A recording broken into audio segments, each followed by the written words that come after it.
నమస్తే అండి. లోభం త్యాగం చేస్తే ఎటువంటి ఫలితం దక్కుతుంది అన్నది శూద్రుడి ఈ వృత్తాంతం ద్వారా మనం తెలుసుకోవచ్చు. విష్ణు భగవానుడు బ్రాహ్మణులకు ఈ వృత్తాంతాన్ని చెప్తాడు. విష్ణు భగవానుడు అంటాడు, పూర్వకాలంలో ఒక మహాభాగ్యశాలి అయిన శూద్రుడుండేవాడు. అతను ఎప్పుడూ లోభంలో పడేవాడు కాదు. అతను ఆకుకూరలను తింటూ ఉండేవాడు. బజారులో పడిన బియ్యం గింజలను ఏరుకునేవాడు. పొలాలలో పడిన ధాన్యం గింజలను ఏరుకొని అతి దుఃఖంలో తన జీవితాన్ని గడుపుతూ ఉండేవాడు. అతని దగ్గర చిరిగిపోయిన 2 వస్త్రాలుండేవి. తన చేతులనే పాత్రగా వాడుకునేవాడు. అతనికి ఏ విషయంలో కూడా లాభమై ఉండేది కాదు. అతను పరాయి ధనాన్ని తీసుకునేవాడు కాదు. అతన్ని పరీక్షించేందుకు నేను ఒకనాడు కొత్త వస్త్రాలను తీసుకెళ్లి ఆదరపూర్వకంగా నదీ తీరంలో పెట్టి కొంచెం దూరంలో వెళ్లి నిలబడతాను. అది చూశాక కూడా శూద్రుడి మనసులో లోభం కలగదు. ఇవి ఎవరివో వస్త్రాలు అని అనుకొని మౌనంగా తన ఇంటికి వెళ్లిపోతాడు. దీనివల్ల ఏమాత్రం లాభం కలుగుతుంది అని అనుకొని అతను తిరిగి వెళ్లిపోయి ఉంటాడు అని నేననుకొని మేడి పండులో ఒక చిన్న బంగారం ముక్కను వేసి నేను ఆ స్థానంలోనే పెట్టాను. మగధ ప్రదేశం, నదీ తీరం మరియు చివరిలో ఉన్న నిర్జన స్థానం, ఈ చోటికి వెళ్లి అతను ఆ అద్భుతమైన ఫలాన్ని చూస్తాడు.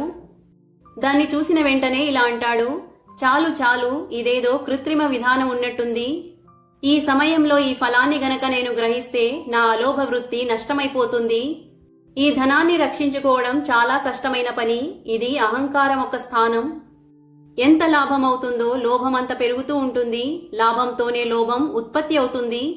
లోభగ్రస్తులైన మనుషులు సదా నరకంలో పడి ఉంటారు.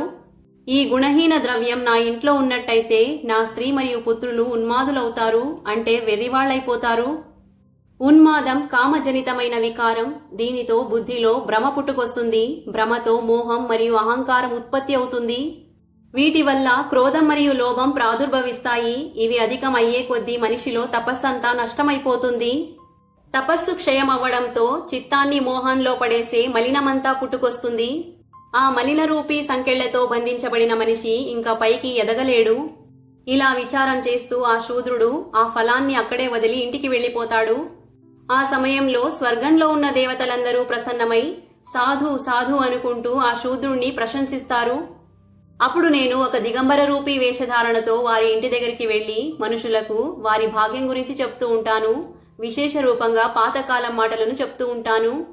మనుషులు మాటి మాటికి రావడం పోవడంతో ఈ సమాచారమంతా తొందరగా వ్యాప్తి చెందింది.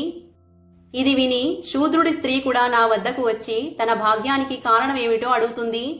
అప్పుడు నేను తక్షణమే తన మనస్సులో ఉన్న మాటని చెప్తాను. ఏకాంత స్థితమై ఇలా అంటాను, ఓ మహాభాగే, ఈ రోజు నీకు విధాత చాలా ధనాన్నిచ్చాడు.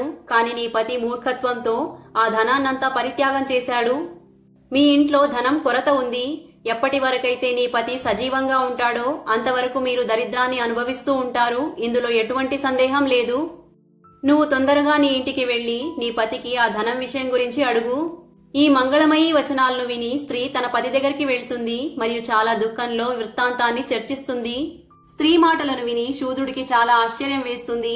ఏదో ఆలోచించి తన పత్ని సమేతంగా నా దగ్గరకు వచ్చి ఏకాంతంలో ఇలా అంటాడు, చెప్పు, నువ్వు ఏదో అంటూ ఉంటివి. దీనికి దిగంబరుడంటాడు, నీకు ప్రత్యక్షంగా ధనప్రాప్తి అయింది. అయినా అజ్ఞానంతో నువ్వు గడ్డిపూసలాగా దాన్ని త్యాగం చేశావు. ఇలా ఎందుకు చేశావు? నీ భాగ్యంలో భోగభాగ్యాలు లేవు అని అనిపిస్తుంది. జననం నుంచి మరణం వరకు ధన అభావంతో నువ్వు మరియు నీ బంధు బాంధవులు దుఃఖాన్ని అనుభవిస్తూ ఉంటారు. ప్రతిరోజు మృతులతో సమానంగా నీ అవస్థ అవుతుంది. అందుకని శీఘ్రంగా వెళ్లి ఆ ధనాన్ని గ్రహించి నిష్కంటకంగా భోగభాగ్యాలను అనుభవించు. శూద్రుడంటాడు, స్వామి, నాకు ధనం మీద ఆశ లేదు. సంసార బంధనంలో పడేసే ఒక వలయే ఈ ధనం. అందులో ఇరుక్కుంటే మనుషుల ఉద్ధరణ అవ్వదు. ఇహలోకంలో మరియు పరలోకంలో ధనానికి దోషాలున్నాయి. అవేమిటో వినండి. ధనముంటే దొంగలు, బంధు బాంధవులు మరియు రాజుల ద్వారా కూడా భయం ప్రాప్తమవుతుంది. అందరూ మనుషులు ధనాన్ని చేజిక్కించుకునేందుకు ఆ ధనీ వ్యక్తిని చంపడానికి ఆశిస్తూ ఉంటారు. అలాంటప్పుడు ఆ ధనం సుఖాన్ని ఎలా ఇవ్వగలదు? ప్రాణాలకు అపాయకారమైనది మరియు పాపాలకు సాధకమైనదే ఈ ధనం. ధనవంతుడి ఇల్లు కాలం మరియు కామం ఆది దోషాల నివాస స్థానమవుతుంది. అందుకనే ధనం దుర్గతికి ప్రధాన కారణం. దిగంబరుడంటాడు, ఎవరి దగ్గరైతే ధనం ఉంటుందో వారి దగ్గర మిత్రులు, బంధుబాంధవులుంటారు. కులం, శీలం, పాండిత్యం, రూపం, భోగభాగ్యాలు, యశస్సు మరియు సుఖం ఇవన్నీ ధనవంతుడికే ప్రాప్తమవుతాయి. ధనవిహీన మనుషులకైతే వారి స్త్రీ పుత్రులు కూడా వారిని త్యాగం చేస్తారు. అలాంటప్పుడు వారికి మిత్రులు ఎలా ఉంటారు? ఎవరైతే జన్మతః దరిద్రులుంటారో వారు ధర్మానికి అనుష్ఠానం ఎలా చేయగలరు? స్వర్గప్రాప్తి కొరకై సాత్వికమైన యజ్ఞములు, జలాశయ నిర్మాణం లాంటి కార్యక్రమాలన్నీ ధన అభావం ఉంటే జరగవు. దానమన్నది సంసారం నుంచి స్వర్గానికి ఒక మెట్టు, కాని నిర్ధన వ్యక్తికి దాన్ని సిద్ధించుకోవడం కూడా అసంభవం. వ్రతం ఆది పాలన, ధర్మోపదేశం ఆది శ్రవణం, పితృయజ్ఞ ఆది అనుష్ఠానం మరియు తీర్థస్థల సేవ ఈ అన్ని శుభకర్మములను ధనవిహీన మనుషులు చెయ్యలేరు. రోగ నివారణ, పథ్యం పాటించడం, ఔషధి సంగ్రహం, తన శరీరాన్ని రక్షించుకోవడం మరియు శత్రువుల మీద విజయం ఆది కార్యాలు ధనంతోనే సిద్ధిస్తాయి. అందుకనే ఎవరి దగ్గరైతే ఎక్కువ ధనం ఉంటుందో వారి ఇచ్ఛానుసారంగానే వారికి భోగప్రాప్తి అవుతుంది. ధనముంటే నువ్వు దానంతోనే శీఘ్రంగా స్వర్గప్రాప్తి చేసుకోగలవు. దానికి శూద్రుడంటాడు, మన కోరికలను త్యాగం చేసినంత మాత్రాన సమస్త వ్రతాల పాలన చేసినట్టవుతుంది. క్రోధం వదిలేస్తే అదే తీర్థస్థల సేవ అవుతుంది. దయయే జపంతో సమానం. ఆనందమే శుద్ధమైన ధనం. అహింసయే అన్నిటికన్నా మించిన సిద్ధి. శిలోంచ వృత్తి అంటే ధాన్యాన్ని మండలంలో నుంచి ఏరుకొని తినడమే ఉత్తమమైన జీవిక. ఆకుకూరల భోజనం అమృతంతో సమానమైనది. ఉపవాసమే ఉత్తమమైన తపస్సు. నా వరకు వస్తే ఆనందమే నాకు అతిపెద్ద భోగభాగ్యము. నాలాంటి వాళ్లకు ఒక్క పైస దానం చేస్తేనే అది మహాదానమవుతుంది. పరాయి స్త్రీ మాతృమూర్తి మరియు పరాయి ధనం మట్టితో సమానమైనవి. పరస్త్రీ సర్పిణితో సమానంగా భయంకరమైనది. ఇవన్నీ నా యజ్ఞములు. గుణానిదే.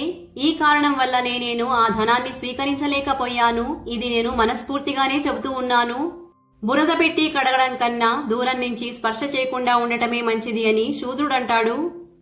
విష్ణు భగవానుడంటాడు, ఓ నరశ్రేష్ఠ, శూద్రుడు ఇలా అనడంతోనే సంపూర్ణ దేవతలు ప్రసన్నం చెంది అతని శరీరం మరియు శిరస్సు మీద పుష్పాల వర్షాన్ని కురిపిస్తారు. దేవతల వాద్యాలు వినిపిస్తాయి. గంధర్వులు గానం చేస్తారు. తక్షణమే ఆకాశం నుంచి ఒక విమానం దిగి వస్తుంది. దేవతలంటారు, ఓ ధర్మాత్మ, నువ్వు ఈ విమానం మీద కూర్చో, సత్యలోకానికి వెళ్లి దివ్యమైన భోగభాగ్యాలను అనుభవించు. దీనికి ఎటువంటి పరిమాణాలు ఉండవు. నువ్వు అనంతకాలం వరకు నీ పుణ్య ఫలితాన్ని అనుభవించొచ్చు. దేవతల ఈ మాటలను విని శూద్రుడు అడుగుతాడు, ఈ దిగంబరుడికి ఇంత జ్ఞానం ఎలా ప్రాప్తమయ్యింది? ఒకవేళ ఈ రూపంలో ఉన్నది బ్రహ్మ, విష్ణు, మహేశ్వరుడు, శుక్రాచార్యుడు లేదా బృహస్పతి కాదు కదా? లేదా నన్ను మభ్యపెట్టడానికి స్వయం ధర్మమే ఈ రూపంలో వచ్చిందా? శూద్రుడి ఈ మాటలను విని దిగంబరా వేషధారి అయిన నేను నవ్వి ఇలా అన్నాను, ఓ మహాముని, నేను సాక్షాత్ విష్ణువిని. నీ ధర్మాన్ని అర్థం చేసుకోవడానికే నేను ఇక్కడికి వచ్చాను. ఇప్పుడు నువ్వు నీ పరివార సమేతంగా ఈ విమానంపై కూర్చొని స్వర్గలోకానికి వెళ్ళు. తర్వాత ఆ శూద్రుడు దివ్య ఆభూషణాలతో, దివ్య వస్త్రాలతో సుశోభితుడై తన పరివార సమేతంగా స్వర్గలోకానికి వెళ్లిపోతాడు. ఎవరైతే మనిషి అన్ని ధర్మాలను ప్రతిష్ఠించుకొని ఈ పవిత్రమైన ప్రసంగాన్ని శ్రవణం చేస్తారో వారి జన్మజన్మల పాపాలన్నీ నష్టమవుతాయి. ఒక్కసారి పఠన చేస్తే 7 యజ్ఞములు చేసినంత ఫలితం దక్కుతుంది. ఈ లోకములో శ్రేష్టమై దేవతల ద్వారా పూజించబడతారు. ఈ వీడియో కనుక నచ్చినట్టయితే లైక్ చేసి షేర్ అండ్ సబ్స్క్రైబ్ చేసుకోండి. శ్రీమాత్రే నమః.